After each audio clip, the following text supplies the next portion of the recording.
রবিবার হোক বা বৃষ্টির দিন, আমাদের ডিউটি কিন্তু প্রতিদিন। নমস্কার, আমি মন্ত্রিতা। আমার নতুন একটা ব্লগে সবাইকে স্বাগত। জানো তো, ঘুম থেকে উঠেই দেখি চারিদিকটা বেশ ভেজা ভেজা, আর বৃষ্টির জন্য ওয়েদারটা খুব সুন্দর ঠান্ডা হয়ে রয়েছে। ঘুমানোর জন্য একদম পারফেক্ট ওয়েদার। বড্ড ইচ্ছে করছিল আর একটু গিয়ে শুয়ে থাকি, কিন্তু তার আর উপায় কোথায়? ঘুম থেকে সবার ওঠার আগে আমাকে অ্যাটলিস্ট ব্রেকফাস্টটা রেডি করতে হবে।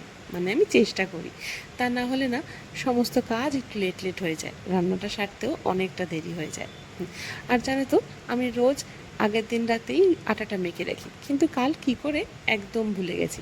যাই হোক, এখন চটপট আটাটা মেখে নিই। আর ওই পাশে মেয়ের দুধটাও বসিয়ে দিয়েছি। মেয়ের দুধটাও গরম হয়ে গেছে। আটা মাখা শেষে ভাবলাম চাটা নিয়ে একটু বসে শান্তি করে চা খাই, কিন্তু আমার আর শান্তি কতক্ষণ স্টে করে। চা শেষ হতে না হতেই দেখি মেয়ে এসে হাজির। মানে মেয়ে ঘুম থেকে উঠে পড়েছে। এবার আমার ফুল টাইম মায়ের ডিউটি শুরু।